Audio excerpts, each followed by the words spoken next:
안녕하세요. 오늘도 제19권 광명변조 고기더광 보살품을 계속해서 공부하겠습니다.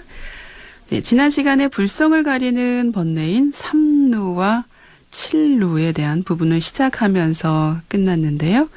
오늘은 그 부분을 이어서 공부하겠습니다. 488페이지의 경전 내용을 먼저 보고 오늘 공부 시작하겠습니다. 네, 그 경전 내용에 무엇이 삼루인지를 말씀하고 계십니다. 경전 내용 보겠습니다. 열에는 유루가 아니니 왜냐하면 삼루를 끊었으므로 유루가 아니니라. 삼루란 욕계의 온갖 번뇌에서 무명을 제외한 것을 욕루라 하고 색계와 무색계의 온갖 번뇌에서 무명을 제외한 것을 유루라 하고 삼계의 무명을 무명루라 하지만 열에는 아주 끊었으므로 비루라 하느니라. 네, 경전에서 이렇게 말씀하고 계신데요. 부처님께서는 삼계의 대도사라고 하시지요. 곧 욕계, 색계, 무색계의 번뇌를 다 끊으셨기 때문입니다. 욕계의 온갖 번뇌를 용루라고 한다고 경전에서 말씀하셨고 색계, 무색계의 온갖 번뇌를 생루, 무색루라고 합니다. 삼계의 중생들은 보고 듣는 대상에 대해서 미혹한 마음으로 탐진치 번뇌를 내기 때문에요. 이를 셀 누자를 써서 곧 번뇌라고 하는 것입니다. 대반열반경에서는요. 무명 번뇌를 제외한 욕계의 온갖 번뇌를 용루라고 하고요. 무명 번뇌를 제외한 색계의 온갖 번뇌를 색루라고 하고요. 무명 번뇌를 제외한 무색계의 온갖 번뇌를 무색루라고 하셨습니다. 삼계의 무명을 무명루라 하는데요. 부처님께서는 이런 번뇌를 다 모두 끊어버리셨기 때문에 비루, 안일비자를 써서요. 셈이 아니다. 비루라고 하신다고 합니다. 네, 그리고 그 다음에 칠루의 번뇌가 있는데요. 7가지 셈이죠. 이 칠루의 번뇌는 첫 번째가 견루, 두 번째가 사유루 또는 수루라고도 합니다. 세 번째는 근루, 네 번째가 악루, 다섯 번째가 친근루, 여섯 번째가 수루, 일곱 번째가 염루라고 말씀을 하고 계십니다. 칠루의 번뇌 가운데 첫 번째가요. 견루인데요. 견루라고 하는 것은 견도에서 끊는 여러 가지 사견을 말하는 것입니다. 보통 견루 에는요, 14의 근본 번뇌로 탐진치 만의 신견, 변견, 사견, 견취견, 개금취견이 있습니다. 경전에서는 의심의 번뇌와 갖가지 삿된 견해를 들고 있습니다. 중생들은 자신들이 일으키는 유루의 번뇌를 제대로 보지 못하는데요. 이것은 세상에 대한 의심에서 생긴다는 것입니다. 오는 세상에서는 몸을 얻게 되겠는가? 몸을 얻지 못하게 되겠는가? 지나간 세상에 몸이 본래 없는가? 지금 세상에 이 몸이 있는가? 이 몸이 없는가? 만일 있다면 내가 빛인가? 빛이기도 하고 빛이 아니기도 한가? 목숨이 있고 몸이 있는가? 몸과 목숨이 무상한가 등등등 그러한 의심의 번뇌들을 말합니다. 또한 이러한 의심으로 6가지 삿된 견해를 일으킨다는 것입니다. 결정코 내가 있는가? 나라고 하는 것이 있는가? 결정코 나라고 하는 것이 없는가? 이런 것을 의심해서 나에게서 나를 보는가? 혹은 내가 없음을 보는가? 내가 짓는가? 내가 받는가? 내가 아는가? 등과 같은 그러한 또 의문을 내게 됩니다. 부처님께서는 이러한 무량한 누의 번뇌, 막 줄줄줄 새는 셈이 있는 그런 번뇌의 근본을 다 뽑아 버렸기 때문에 누라고 하는 것이 아니라고 하십니다. 보살은 성인의 행을 실천해서 이런 누를 끊는다고 하십니다. 그와 관련된 내용이 488페이지에서 489페이지에 나오는 내용을 제가 이렇게 간단하게 줄여서 말씀드렸습니다.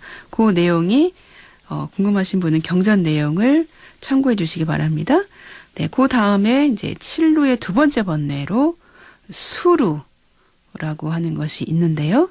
그 수루라고 하는 것은 닦을 숫자를 써서 셀 루자 쓰고 해서 수루입니다.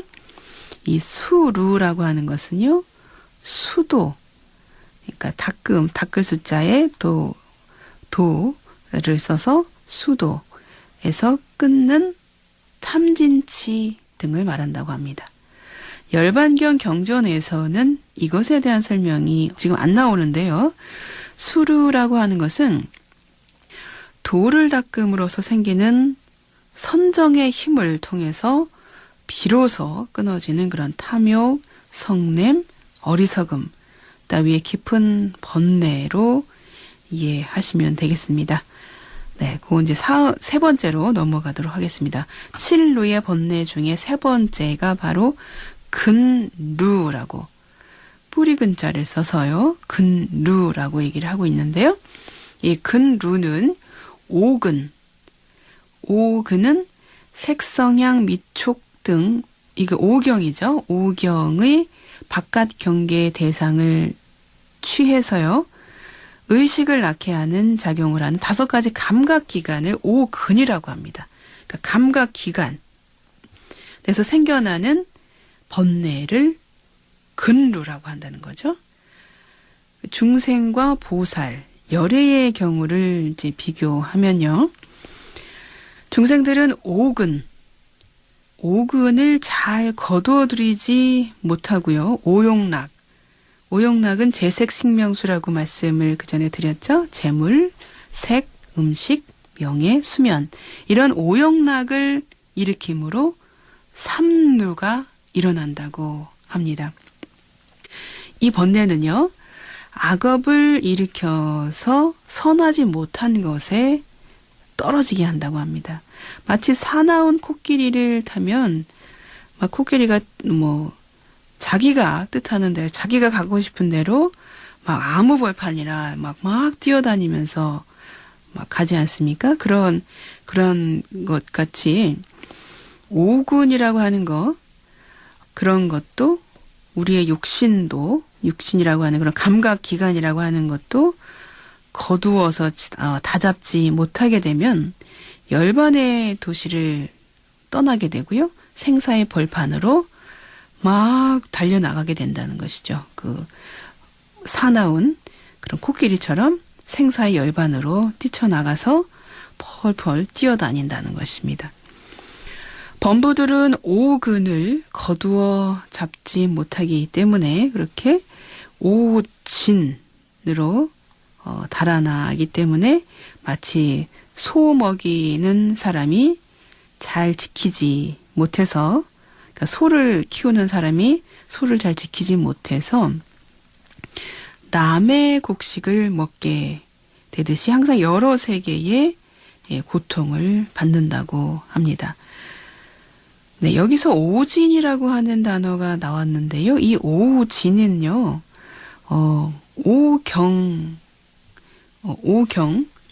오경이나 오진이 같은 단어입니다.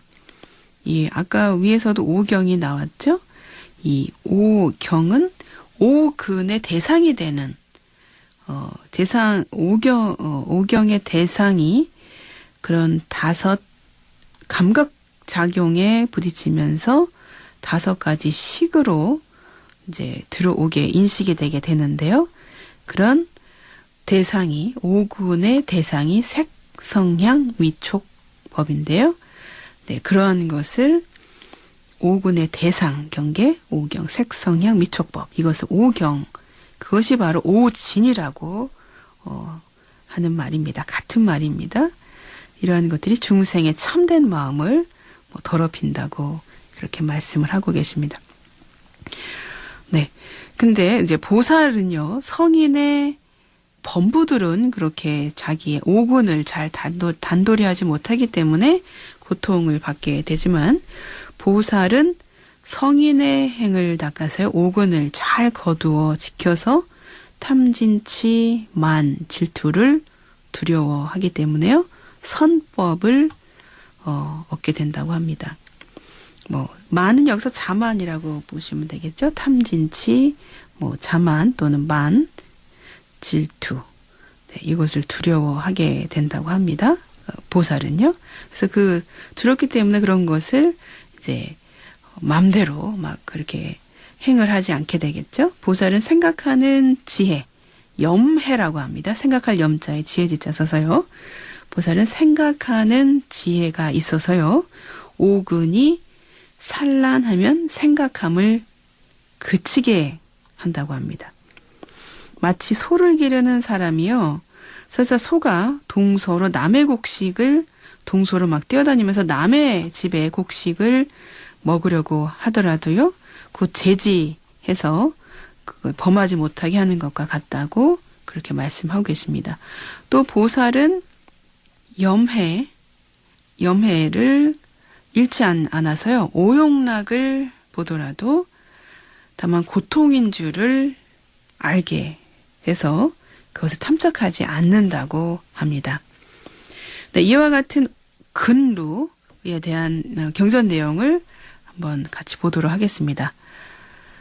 네, 그 내용은 490페이지에 나옵니다. 한번 경전 내용 다시 한번 같이 보도록 하겠습니다. 선남자여, 범부는 오근을 잘 거두어 잡지 못함으로 삼루가 있어서 나쁜 짓에 끌려 선하지 못한 곳에 이르느니라.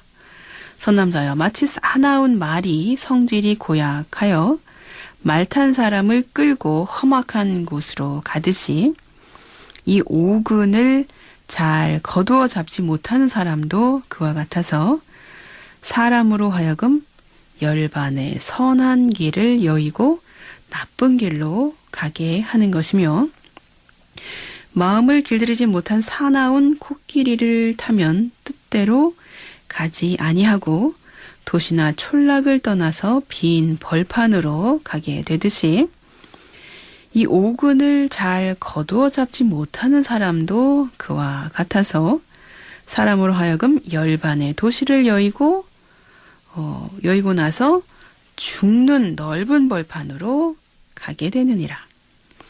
선남자여, 마치 아첨하는 신하가 임금으로 하여금 나쁜 짓을 하게 하듯이 오군이나 나쁜 신하도 그와 같아서 중생으로 하여금 한량없는 나쁜 짓을 짓게 하느니라.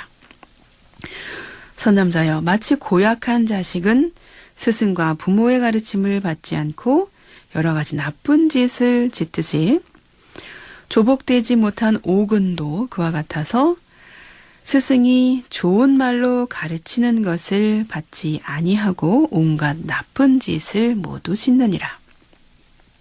선남자여, 범부들은 오근을 거두어 잡지 못하여서 항상 지옥, 축생, 악귀의 해함이 되나니 마치 원수가 선한 사람을 해치는 듯 하느니라. 선남자여, 범부들은 오군을 거두어 잡지 못해서 오진으로 달아나나니 마치 소 먹이는 사람이 잘 수호하지 못하면 남의 곡식을 먹게 되듯이, 범부가 오군을 거두어 잡지 못하면 항상 여러 세계에 있어 고통을 많이 받게 되느니라. 선남자여, 보살 마하살이 대열반을 닦아 성인의 행을 행할 때에 항상 오군을 잘 거두어 수호해서 탐욕, 성내는 일, 어리석음, 교만, 질투를 두려워하나니 모든 선한 법을 얻기 위함이니라. 선남자여, 만일 이 오근을 잘 수호하면 마음을 거두어 잡을 것이요, 마음을 거두어 잡으면 오근을 거두어 잡을 것이니, 마치 사람이 임금을 옹호하면 나라를 옹호하고 나라를 옹호하면 임금을 옹호하는 것과 같다. 보살 마하살도 그와 같아서 만일 대반열반경을 들으면 지혜를 얻고 지혜를 얻음으로 생각을 오로지 할 수 있거니와 만일 오근이 산란하면 생각함이 그치게 되나니, 왜냐하면 이것이 생각하는 지혜, 염해인 것이니라.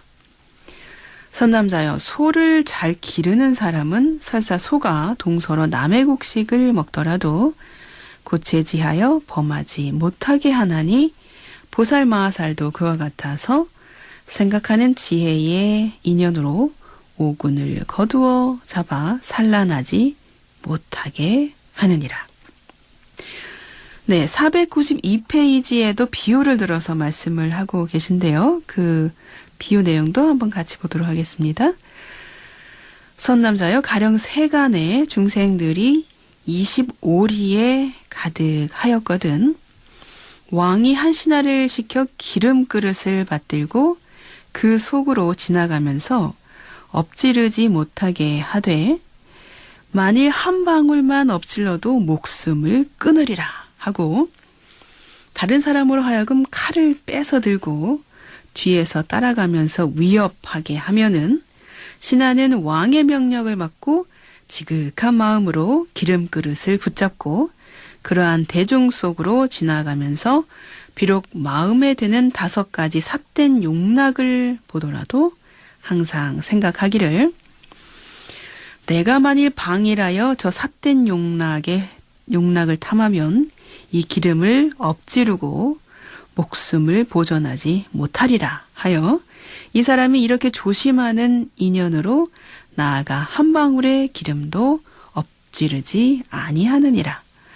보살 마하살도 그와 같아서 나고 죽는 가운데 생각하는 지혜를 잃지 아니하고, 그러므로 비록 오용락을 보더라도 마음에 탐착하지 아니하며 만일 깨끗한 빛을 보면 빛이란 모습을 내지 않고 다만 고통인 줄만 관하며 나아가 이 모양도 그와 같아서 나는 모양도 짓지 아니하고, 그러니까 생겨나는 모양도 짓지 아니하고 멸하는 모양도 짓지 아니하며 인이라는 그런 모양도 짓지 아니하고 화합한 모양을 관하면은 보살이 그때의 오군이 청정해지고 근이 청정해지므로 근을 수호하는 계행이 부족하거니와 모든 범부는